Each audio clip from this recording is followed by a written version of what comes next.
One of my favorite pastimes is to think about where did all the years go, and the other day I was doing exactly that, and then I started to think, what is the strongest Mistweaver spell in the game right now?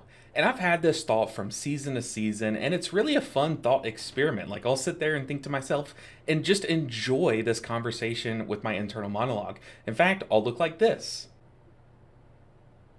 But you know what? I'm tired of having this conversation with myself. In fact, I want to bring you guys into the loop. So, yes, I'll just be discussing the strongest spell of each of the 7 healer specs to the camera with myself, giving my opinions and input on why they are that way. However, you guys have the comments section, so I really want to hear if I miss a spell or maybe I overpower a spell and you guys think I should be discussing another one as the strongest for that given spec. Definitely let me know down in the comments below. But this is going to be a very fun video where I just give my input on currently in season 3 of the War Within, what is each of the 7 healer specs strongest spell. So if you're still a little confused about what this video is going to look like, let me start off with a spec that I think we can all agree on. So we're going to talk about Preservation Evoker. When it comes to their strongest spell, or any healer's strongest spell, I think a lot of you guys might be thinking, oh, well, clearly it's Rewind. It's their 3-minute, or I guess 4-minute, very powerful AoE healing spell. Now, I guess to set a little bit of a criteria before we get talking about this, to avoid just landing on every spec's like major raid healing cooldown, we're going to think of like a weighted system. So yes, Rewind is extremely powerful. In fact, it's one of, I would argue, the strongest major raid healing cooldowns. But when it comes to thinking like Vivify versus Revival, we're going to weight things. Yes, Revival is stronger than Vivify, if you press each one once. However, in a raid instance, you aren't pressing each one once. You're pressing Vivify many more times than Revival. Therefore, I would probably say in a raid environment, it's close, but Vivify for Mistweavers is stronger than Revival. So when we look at Preservation Evoker, we're going to take a look at what each of their builds are doing. So this is their Mythic Plus build, very roughly their Mythic Plus build, and you're doing a lot of ramping. You have a lot of different explosive ways to do healing. So you have your Spirit Blooms that are empowered by your Chrono Warden tree. You're doing your Tip the Scales healing, which is empowered by your tier set. Your Chrono Flames are going to be cleaving thanks to your tier set. So there's a lot of very powerful things that you're doing. However, all of these are made even more powerful thanks to Echo. And Echo is what allows you to duplicate your healing onto anyone that has Echo. So if you have Echo on the whole party and you Spirit Bloom, now everyone's going to take a more than just a Spirit Bloom's worth of healing. If you have an Echo on one healer or on one person, then you Verdant Embrace another. Both of those allies are going to get Verdant Embraced. Therefore, they're both going to get Lifebound. So you have a lot of different interactions, but they all kind of just get enhanced by Echo.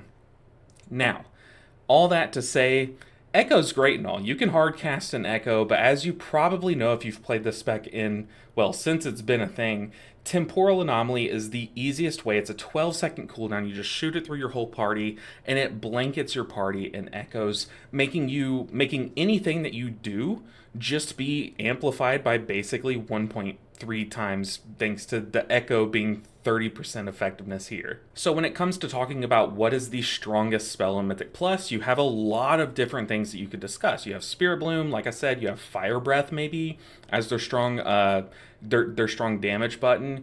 You have Rewinds, even very strong in Mythic Plus. But I really do think that what takes the cake in the Mythic Plus build is Temporal Anomaly, because it allows you to basically have a cooldown and AoE throughput button every 12 seconds, and it allows you to turn your powerful single target spot healing options like Verdant Embrace into AoE heals. So I definitely think that it's close for Mythic Plus, but Temporal Anomaly takes the cake.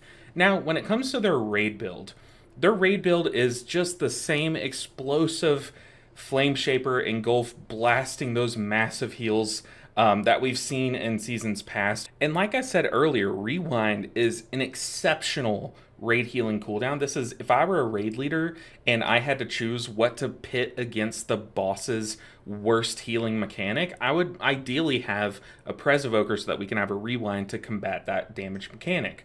So Rewind, extremely powerful.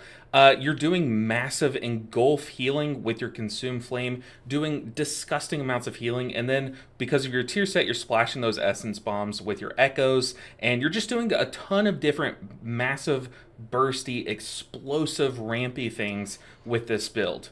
But once again, what does it all come down to? What enables all of these extreme bursts of healing?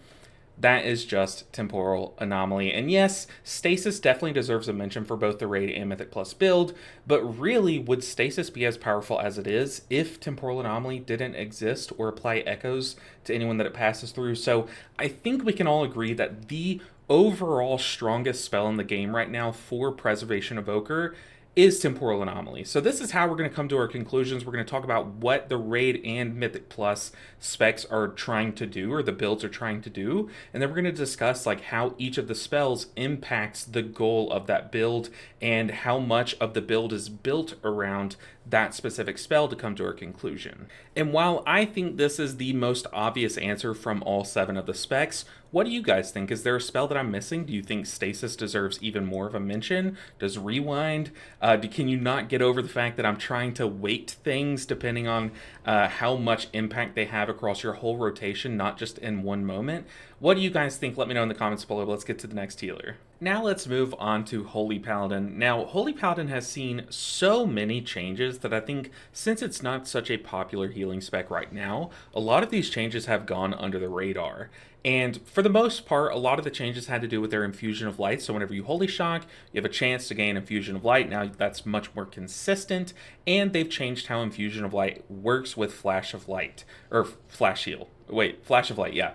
So whenever you consume your Infusion of Light with a Flash of Light, instead of it just being a boosted heal, it's now going to be instant cast. So they're really playing around this interaction in both builds right now. They're in Mythic Plus and in Raiding, they're using those Infusion of Lights on Flash of Lights to keep their rotation fluid, to do massive shock heals with their Flash of Lights, snipe that healing like a Holy Paladin only knows how to do, and they're using powerful talents like Divine Revelation to boost the value that they're gaining, the efficiency that they're gaining from those Flash of Lights being instant cast. They also did buff Holy shock healing and Word of Glory's shock healing, so those definitely deserve a mention because those are the very core, the foundation of what makes both their Mythic Plus and Raid build flow. This is how they generate and spend most of their, if not all of their holy power in both forms of content. So I'm saying all of this to say that I think a lot of their relative strength has really shifted from their cooldowns, things like Divine Toll, where you felt that was where a lot of their power lied last season because their tier set enhanced that, to now it's more in their rotation, the core spells that they're casting all the time, and Holy Shock, Flash Heal, or Flash of Light, oh my goodness, and Eternal Flame, basically Word of Glory's replacement for Herald of the Sun. And in their Mythic Plus build, they're playing Beacon of Virtue so that now all of this massive shock healing that they're doing gets converted into AoE healing, basically shoring up one of their weaknesses. Now their massive strength of their shock healing is their strength in their AoE healing. So Beacon of Virtue definitely deserves a mention in how strong it is, and specifically, I would say, their Mythic Plus build. But if you've ever talked to a Holy Paladin and heard them complaining about their spec, one of the timeless complaints is that they feel very strong in their Avenging Wrath and very weak outside of their Avenging Wrath. And when you couple that with the fact that both builds are playing Herald of the Sun, this whole hero talent tree is designed around, well, most of it is designed around enhancing your window, your Avenging Wrath window that is already your most boosted, your most buffed window of healing.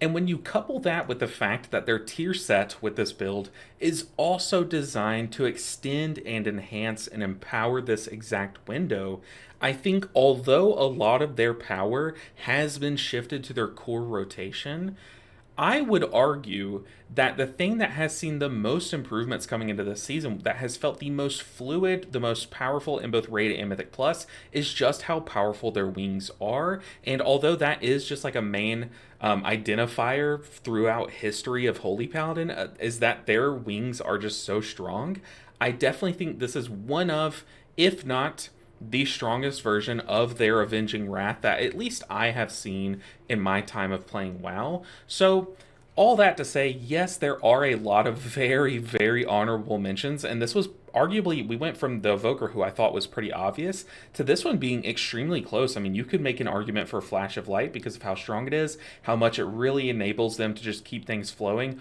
Holy Shock because of how strong it is, once again, how much it keeps things flowing and how much it actually enables your Flash of Lights. You can make an argument for a lot of things like their beacons, but my vote for this discussion is I think the strongest spell right now for Holy Paladins, even weighted, is Avenging Wrath just because of how long this window is, thanks to the tier set extending that window of your Solar Wrath, and because of how much you're enhanced during that window because of your, once again, tier set enabling all of those extra dawn lights. So yeah, I think this is the one, once again, that I struggle with the most because Paladin is always known for having such strong buttons, and when their weakest buttons then become some of their strongest buttons, it makes a discussion like this even more difficult to have. But what do you guys think? Would you guys argue that maybe it should be Flash of Light? Should it be Eternal Flame or Holy Shock or even Beacon of Virtue? What do you think is the strongest Holy Paladin spell in the game right now? Now that we've talked about Holy Paladin, let's move on to Holy Priest. And Holy Priest is another one of these healers that I think is a little bit easier to discuss because it really is just a kind of like a two-trick pony right now in both of their Raid and Mythic Plus build. Now, in Mythic Plus, they still do kind of struggle, but they do have a new tool under their belt thanks to their tier set that has enhanced their build. And then in Raid, they're playing a very similar build to what they've basically played for a long time, except instead of playing Archon, which is kind of like a raid healing powerhouse with your Halo doing so much healing, they're even playing Oracle in Raid. So let's start off there. What is making Oracle so strong with Holy Priest in general? You know, you've heard a lot about Oracle Disc Priest in the past. Well, there's kind of two things that they're able to abuse. So with their tier set, they're gaining more stacks of insight whenever they press premonition, and they're able to abuse this with a powerful spell that they have a lot of synergistic talents with, Prayer of Mending. So Prayer of Mending is a 10-second cooldown, but if you take Fate Bender, now all of a sudden, that cooldown reduction that you're getting from Premonition of Insight stacks can fully recharge your cooldown of Prayer of Mending, allowing you to spam that spell after you press Premonition. Now, Prayer of Mending has always been a very powerful spell for Holy Priests, even when they don't have too much synergy baked into it. Like, some seasons they go without taking it in any builds, but for the most part, they're always playing some kind of Prayer Mending build. However, with this new tier set, yes, they're gaining those additional stacks of Premonition of Insight, but their 2 set is also adding a proc heal, adding additional healing to the global of that you're spending on Prayer of Mending, which, like I said, already does so much healing as a standalone, but now it's coming with a spot heal. So you're doing a lot of burst healing, which is giving them a much better, a much more well-rounded healing profile in Mythic Plus, where they can pop Premonition, spam those Prayers of Mendings, top everyone up in the meantime, and apply that powerful hot of Prayer of Mending in the meantime. And they're just getting a lot more efficiency from their spell casts in a raid environment, thanks to this tier set. So although I've spoken a lot about Premonition of Insight, I do think that the main takeaway here is the strength of Prayer of Mending. And yes, a lot of its strength is coming from how it is enabled by those insight stacks, but when it comes to, in my mind, the clash of Premonition of Insight strength versus Prayer of Mending strength, I think the clear winner is Prayer of Mending, because even outside of Premonition, the 2 set does enable this to kind of just pop off. But when you talk about Holy Priest, you can't not mention spells like Flash Heal, spells like their Holy Words, like Holy Word Serenity, Holy Word Sanctify.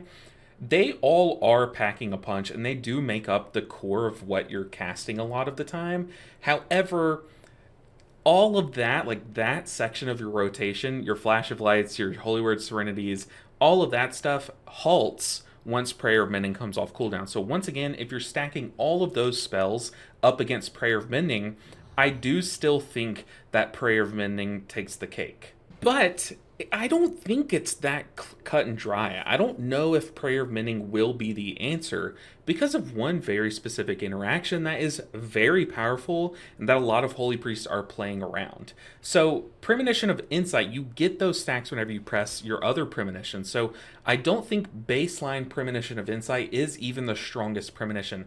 Obviously, the strongest one is going to be the one that gives you like all four or all three of the abilities, like the effects. Of course, Premonition of Clairvoyance is going to be the strongest, but I'm talking about just specifically these three premonitions. And the one that I think has gone under the radar for Holy Priests up until this season, where people are really starting to abuse it with all of the shock healing that you can do with Prayer of Mending and all of your shock heals, is Premonition of Piety. Premonition of Piety is going insane. Now, if you played Holy Priest back when the little seedling trinket was a thing, where you would summon this little seedling once every like a minute and a half or 2 minutes, and then you would just spam healing into it, and it would redistribute that healing to your whole party, that trinket was exceptional with a spec that can do so much shock healing like Holy Priest. Well, Holy Priest kind of has that built in with Premonition of Piety. Couple that with the fact that once you press Premonition of Piety, you're gaining insight stacks from your tier set. And on top of all of that, what really takes this into the next level is when you couple it with Guardian Spirit. So Guardian Spirit plus Premonition of, where is it? Premonition of Piety, you're able to Guardian Spirit yourself so that you're taking so much more healing. And then 98% of your overhealing is going to be redistributed to up to 4 nearby allies. So now all of a sudden, those insight stacks that you spend on Prayer of Mending, all of your Serenity charges and your free or your instant cast flash heals and massive heals, you're able to dump into your Premonition of Piety and just spew out. Like, you are a fountain of healing. If you haven't seen a clip of this interaction, I highly recommend you looking into it, or at least recreating it yourself, because it is filthy how much healing this combo does. So this combo, or at least Premonition of Piety, absolutely deserves a mention in this discussion. However, notice the one thing that keeps coming up is Prayer of Mending. So I think, despite how powerful Premonition of Insight, Premonition of Piety, obviously Premonition of Clairvoyance, all of their holy words, all of these interactions, it really just comes down to, I think Prayer of Mending is in a insane state right now. Every interaction, everything that it enables you to do on top of its healing is disgusting. The tier set really adds up to a lot of healing in Mythic Plus and Raid environment. Oh, wrong tier set. It adds up to a lot of healing. Everything that the 4 set allows you to do, like all of those free insight stacks, you're just dumping into Prayer of Mending in both forms of content. So it's just got to be Prayer of Mending. But did I almost convince you guys that Premonition of Piety deserved like a second slot on the podium, maybe? Or maybe some of you guys are screaming at me for not talking about Insight enough. I don't know. What do you guys think about this one? I think it's very clearly Prayer of Mending with a very clear second spot for Premonition of Piety. Now we move on to the Resto Shaman, and here we have their raid build, but first let's take a look at their Mythic Plus build. Now, both of their builds are kind of just being swept up, taken over by Farseer. I'm sure, unless you're living under a rock, you've heard a little something about Farseer Resto Shaman. Now, how it works is, one way or another, you're going to be summoning more ancestors. Now, in Mythic Plus, you're using Unleash Life on cooldown to maintain a perma ancestor, and what that does is it just kind of replicates some of your healing and keeps healing when you're healing, mimics your damaging spells, yada yada. So you're using Unleash Life to maintain a perma ancestor. But in Raid, you're using not Unleash Life, but you're using Undulation. So every third spot heal, either Healing Wave or Healing Surge, will summon a ancestor for 6 seconds. So this talent node here obviously deserves some mention before we get into what's really going on. But basically, you're maintaining a perma ancestor one way or another using this talent node, and you're just getting a lot of additional healing from that. And that's kind of what's making Farseer crazy, is how much healing these ancestors can do. But what makes them really crazy is when you talk about their raid build, which plays around the talent Whispering Waves. Now, I said that these guys kind of mimic your spells, and what's so stupid is that when you look at something like Whispering Waves, whenever you cast a healing wave, you're going to duplicate some of that healing onto anyone that has a Riptide. So now, as long as you're able to spam around your hot Riptide, you can then spam healing waves, and you're just going to be cleave healing left and right. But what makes this really dumb is if you read Whispering Waves, it also mentions that your ancestors are going to be benefiting from this talent as well. So now all of these ancestors that you're spamming because, or you're spawning because you're spamming your healing wave, getting a lot of undulation procs, and just with as much haste as you can get, you're able to outpace that 10-second long ancestor because of how often you're able to proc undulation. And in doing so, in spawning all of these additional ancestors, they are also going to be joining you in that healing wave spam and cleaving a ton of healing with Whispering Wave. So already, with this one talent alone, you're able to see just how powerful in their raid build Riptide and Healing, I guess Healing Wave's not a talent, but Riptide and Healing Wave are, thanks to basically just Whispering Waves and the interaction with how your ancestors are called from undulation.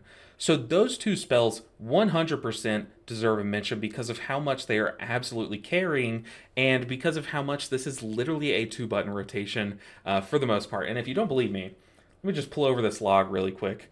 It's it's almost a 2-button rotation. Riptide, Healing Wave, Healing Wave, Riptide, Healing Wave, Healing Wave, Riptide, Healing Wave. Like it's disgusting. Okay. Obviously, there's a lot more going on in their raid build, but let me talk really quickly about their Mythic Plus healing.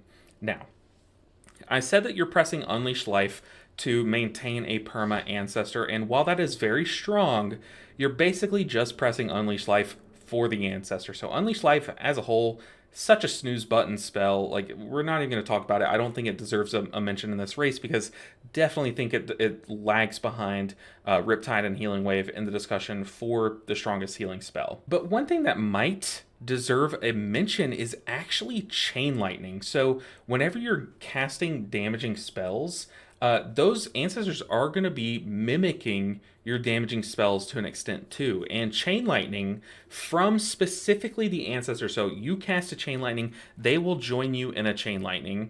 The Chain Lightning from the ancestors is so strong right now that there's like some crazy number where, like, if you have, I think it's 2 ancestors, but you're fighting a single enemy, like maybe like a boss or something, and you're just trying to maximize your damage, instead of casting your single target damage button, you should just cast your Chain Lightning. Like, it's so stupid how strong Chain Lightning is in terms of how much damage it does. However, even, despite that fact, Chain Lightning spam isn't the craziest damage thing that any healer can do this season. So I don't think we're going to mention their Chain Lightning spamming because, yes, although it's very, very powerful right now due to the Ancestors' damage, I don't think it's the strongest thing they're doing, the strongest spell that Resto Shamans have. Now, anytime anyone asks me what is the strongest healing spell, I think my number one go-to answer has to be one of Resto Shaman's cooldowns. This is a Swiss Army knife of a spec. They have a tool for everything, and their tools are strong.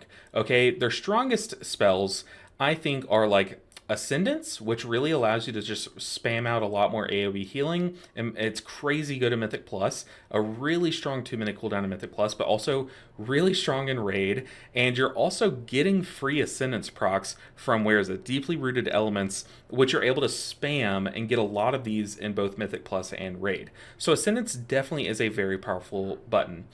But one spell that I just can't get over and I think is the strongest hands down, I don't know, cooldown of Shamans is Spirit Link Totem. This thing is a catch-all. There's not a single moment in the game that I'm thinking, I wish I had another cooldown other than Spirit Link Totem because it's so powerful. But even despite all of that, I think the one spell that I have not mentioned that is a core spell in enabling their Mythic Plus and their Raid build is Ancestral Swiftness. Now, Ancestral Swiftness will basically make your next healing spell instant cast. It'll enhance it. It'll cost no mana. But the real draw to it is that it will call an empowered ancestor to your side. On top of that, you're going to be gaining a massive buff from your 4 set. So now all of a sudden your Riptide, your Lava Burst, they're cooling down a lot quicker. Your spells cost less mana. They do more healing, more damage. So you're basically going into a major cooldown window. Like, this is literally almost in a way kind of what Wings does to a lesser extent for Holy Paladins, and it's a 30-second cooldown. And on top of that, like I said, a lot of the strength behind this spec is just how powerful these ancestors are right now, and gaining an enhanced ancestor from an ancestral swiftness just adds on to the insanity that the 4 set provides. So my guess here, my hat in the ring for what is the strongest spell for resto shamans right now, although this is kind of a lame answer, once you take a step back and realize what all this is turning on for you, I think ancestral swiftness is just the only answer. I think there's an argument to be made for Riptide because of what it does, but really Riptide in a vacuum isn't as strong as something like Ancestral Swiftness. So what do you guys think? Would you put Healing Wave? Would you put Cloudburst Totem? Which I didn't even mention, but in the raid build, they just use all the healing that they're able to spam around with Whispering Waves, stored in a Cloudburst, and do a big burst of healing once that Cloudburst fades.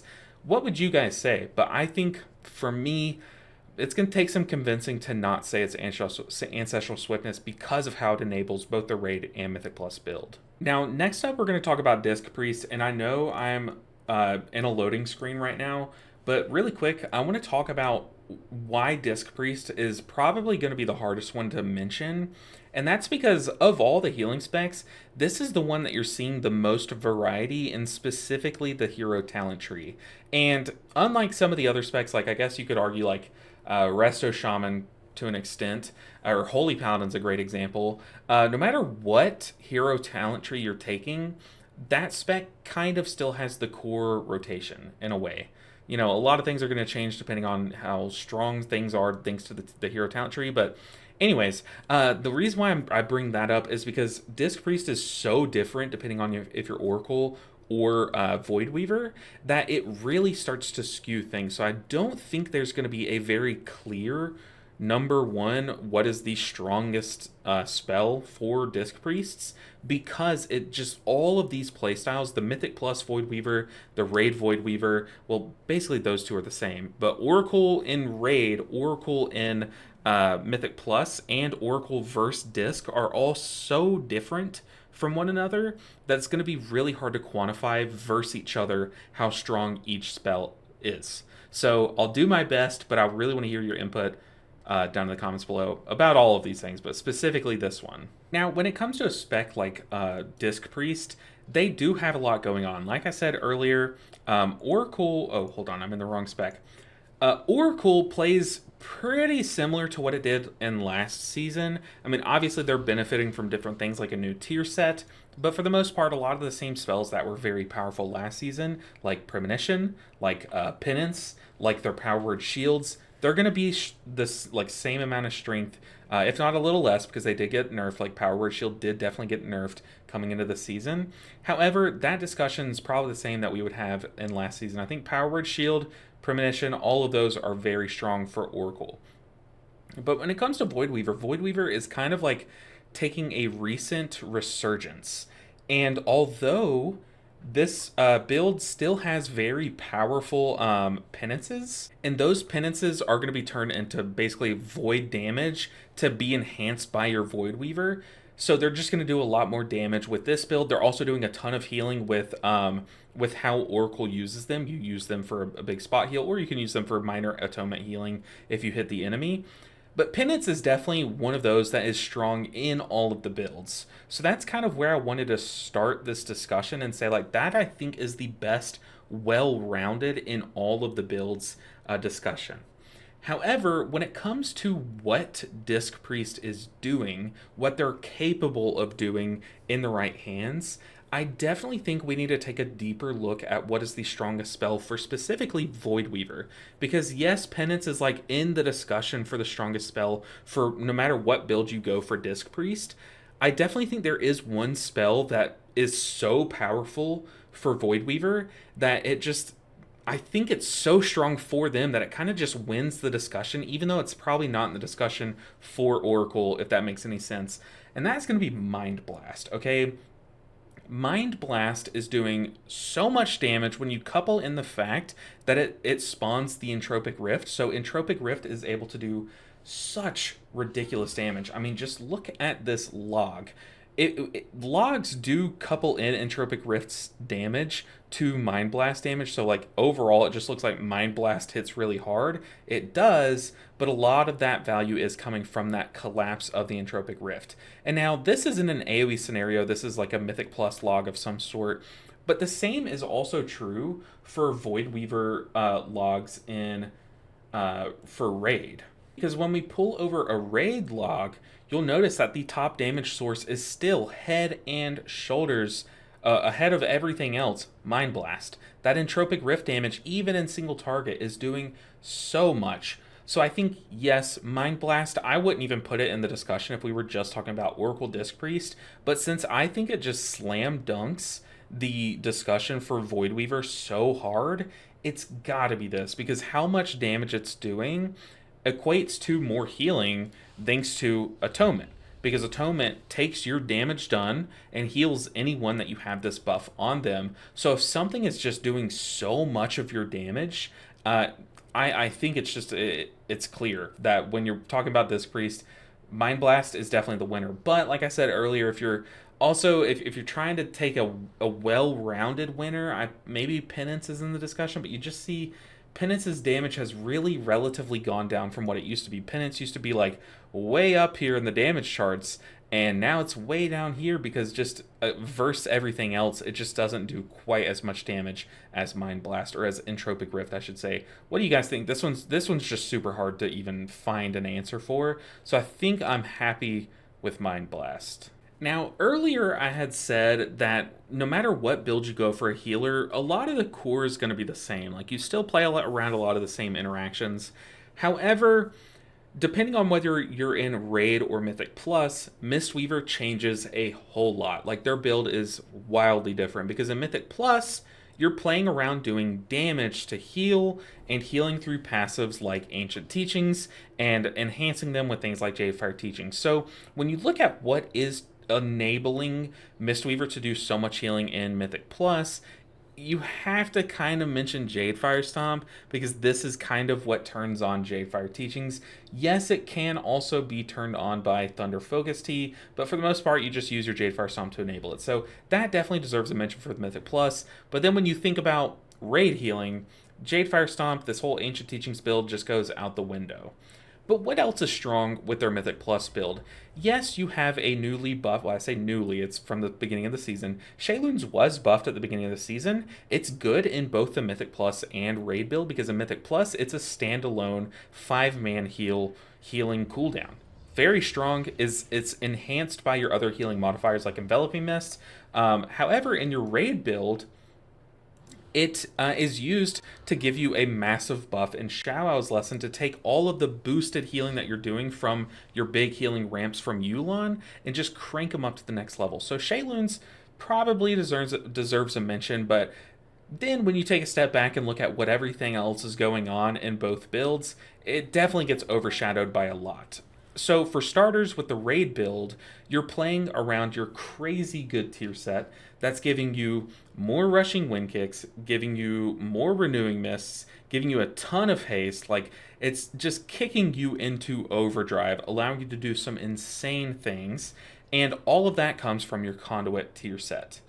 Now, the real draw to the raid build, what really allows it to keep up with things like, Farseer, Resto Shaman, is the passive Heart of the Jade Serpent and how much you're able to get this whenever you Shayloons, whenever you press Conduit, whenever you press Thunder Focus Tea now, thanks to the tier set, you're gaining this buff, really kicking yourself into overdrive and spamming those rushing wind kicks, spamming renewing mists, and allowing yourself to use all of those additional renewing mists to benefit from something like invigorating mists to do a lot more cleave healing. Yes, it's nothing like whispering waves for Resto Shaman, but all of these things to say that there is a lot going on.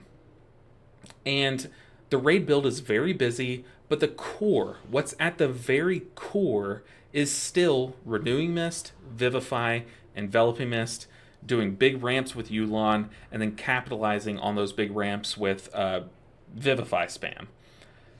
Then when you take a look at Mythic Plus, it's kind of the same as it's really always been, where you're, like I said, you're still benefiting from all of your punch kick rotation, your punch kick synergies with things like Jadefire Teachings. However, one thing that's still holding a lot of power and probably would have been in the discussion like a year ago for the strongest spell for Mistweavers is Crackling Jade Lightning. So when you Thunder Focus Tea, you gain a buff called Jade Empowerment alongside your Thunder Focus Tea buff to buff your next spell along this list.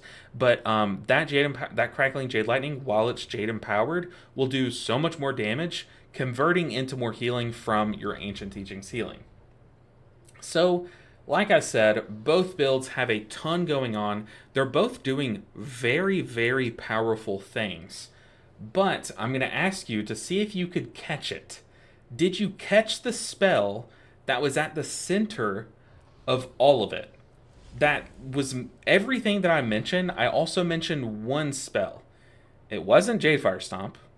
It wasn't Vivify even. Wasn't Renewing Mist. Wasn't Enveloping Mist. It was Thunder Focus Tea. Thunder Focus Tea in your Mythic Plus build, you use it to enable your tier set to do some additional Master of Harmony damage with your Mythic Plus build. You're just using it to really do a lot more damage. You're also using it to gain a buff of Jade Empowerment. To do one of your biggest healing moments in a giant Crackling Jade Lightning that cleaves and does a lot of damage. Then you'll convert that to a lot of healing. In your raid build, you are using your Thunder Focus Teas to get a massive haste buff before your ramps. You're using it to get a massive crit buff during your ramps. You're also using it outside of your ramps to get longer Renewing Mists, to get a crit buff outside of your ramps, and all of that. On top of all of that is also you're gaining Heart of the Jade Serpent just by pressing Thunder Focus Tea, and Heart of the Jade Serpent is then cooling down your Thunder Focus Tea even further. So it's like a self-fulfilling cycle in the raid build. So as you see, Thunder Focus Tea is carrying a lot of weight. However, I think there is one spell that deserves an honorable mention. No, it's not Crackling Jade Lightning. No, it's not Yulon. Well, two spells. I'm going to say two spells deserve an honorable mention. So honorable mention number one, this is for specifically the raid build. I'm going to bring up Revival/Restoral. I came into this season thinking Revival Restoral, oh, they're getting a buff and lower man content, like cool, it's not going to mean that much. And really, it's still not the most crazy healing cooldown. It's kind of just like a worse Revival. It's kind of on par with Trank in my opinion. Some people might argue one way or the other, but it's just a healing cooldown. But where this gets insanely disgusting is this talent here, Uplifted Spirits. All of these Vivify crits that you're going to be doing, which you're going to be doing a lot, because like I said, you're using your Thunder Focus Teas that you always have up to get crit buffs. You're going to be also rushing Wind Kicking a ton because Heart of the Jade Serpent, everything that we do that gives us this buff is going to be allowing us to spam those rushing Wind Kicks. Every time that we rushing Wind Kick, we're going to be shaving time off of the Revival/Restoral cooldown. So all of that leads to a lot more Revivals. Revival is not a 3-minute cooldown in this build. I've gotten it down to like 1 minute 40 seconds. Like you can get it down to crazy numbers if your mana and your haste and your crit and your luck and your RNG allows you to. So Revival definitely, I would say, deserves an honorable mention in the raid build. But one spell that I think has gone under the radar in the preseason and is, honestly, this is the most broken spell that Mistweavers have, but it's only applicable in Mythic Plus, is Tiger Palm. Tiger Palm. Yeah, I said that. Tiger Palm. Let's read Tiger Palm really quick. Why is Tiger Palm the most broken spell Mistweavers have? Strike with the palm of your hand, dealing 130,000 damage. Wait, that's not that strong. Why is this strong? Well, it has no mana cost, so that's cool, but that doesn't make it strong. What could possibly make Tiger Palm so strong? Yes, the tier set. The Master of Harmony tier set is filthy, and although Master of Harmony still hasn't really risen in the ranks, it can't really compete with Conduit currently in the raid builds. In Mythic Plus, this tier set is amazing. Now, I've already talked about how Shaylun's Gift is strong because it's a 5-man heal in a Mythic Plus environment, and that's really good. And you can enhance it with all of your healing modifiers. Well, the same is true with these potential energy surges that you're going to be getting from your tier set. So basically, as you play, you're going to be gaining these stacks that make your next Tiger Palm do a proc heal on everyone around you, and or 5 people around you. And that heal basically can hit for like more or about as much as a Shaylun's Gift. So now you're in your Mythic Plus build, you pop Thunder Focus Tea, you have an Enveloping Mist on everyone because you prepped for some damage, or maybe you're in your Chi-Ji window, and then you Tiger Palm, boom, everyone's health jumps. Tiger Palm, boom, Tiger Palm, boom. Like, the fact that it's such a nothing spell and it's so quick to spam allows you to just spam all of those potential energy surges during moments of damage. So Tiger Palm definitely deserves a mention, but like I said, I definitely think the answer here is the common denominator in both builds and how powerful and enabling it is, and that is Thunder Focus Tea. What do you guys think? Does Tiger Palm, does it shut up Thunder Focus Tea? Is it that strong, do you think? I think Thunder Focus Tea still wins the #1 spot. But let me know what you think down below. But let's move on to the final healer. So when it comes to Resto Druid has always been a one-trick pony in Raid. You spam rejuves, you use those rejuves in something like Abundance to spam regrowths, and you do a bunch of healing. So in the past, a lot of people are memeing, myself included, that Resto Druid is a one-button rotation with rejuve, yada yada. It's not like necessarily true, it never has been, but the raid build is still very similar, where you're maintaining your life blooms, you're maintaining your efflorescence, you're wild growthing, where is it? Wild growth, I'll show this. Wild growthing before big AoE damage. But other than that, you're filling with rejuve, spam, and then you're capitalizing once again with your regrowths. The same is kind of true in Mythic Plus. Look, you do have very powerful cooldowns like Convoke, Trank is pretty strong. You have a pretty good external because it also boosts your HOTS on that target. So like you have a lot of spells that are really strong in their own right. But regrowth, man. It's regrowth. It's still regrowth. They've done a lot of tweaks to the build of Resto, like a lot to their class or their spec tree, Resto's spec tree, to boost how much healing your regrowths do. And they still have all those synergies. They still have a lot of those boosted regrowth heals. But on top of all of it, their tier set now, the Wildstalker tier set, also gains benefits from your regrowths. Yes, you do have to... It only really truly gains its power from clear casted regrowths to guarantee those free symbiotic blooms. But also, I'm pretty sure your symbiotic blooms can grow from just your regrowth hot, right? Yeah, wild growth, regrowth, and efflorescence have a chance to cause symbiotic blooms to grow. So yeah, everything about regrowth is insane right now in both the Mythic Plus builds and the Raid builds. It is your ramp, your regrowth ramping in Raid. It basically can replace a cooldown if you're prepped enough with your HOTS. You don't even need to commit a cooldown right now because of how many blooms you can spam out with regrowth spam. So I don't know, man. It's just, I'm not even going to argue with myself. I thought of regrowth. Can't think of anything that even competes. What do you guys think? I think it's a pretty clear answer. It's regrowth. But guys, that's going to do it for this video. Look, I used to make videos like this all the time where I just sit here and have fun in front of the camera talking about something that I'm passionate about, and that is healing in World of Warcraft. So I'm glad to be doing this again. It's been a couple months since I've made a video like this, and that's really just because I've been kind of like down in the slumps. I've been grinding on the series that I'm working on, and just like, I don't know, it's kind of getting to me. It's basically wearing me down making videos for this long. It always will.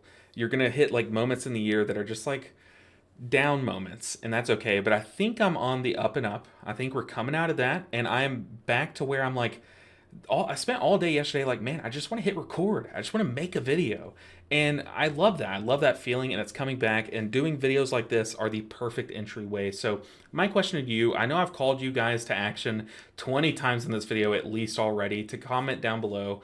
But in that same comment, if you have any suggestions for videos, like you just want to hear my input on something like this about healers, definitely leave that question down below. Like, leave a suggestion about what you guys want me to discuss in a future video like this one. But hopefully you enjoyed this video. If you did, make sure you hit the like button on the way out. Make sure you're subscribed, because this is a healing channel. We talk about a lot of healing, and if you like healing, you'll like this channel. So make sure you're subbed so you don't miss any of the content. But guys, thank you so much for watching this video. I hope that you guys had as much fun with this one as I did, because I had a blast making it. But yeah, I hope to read all of your comments and have some good, wholesome, kind discussions down in the comments below. But I'll see you guys in the next video. Until then, take care, guys.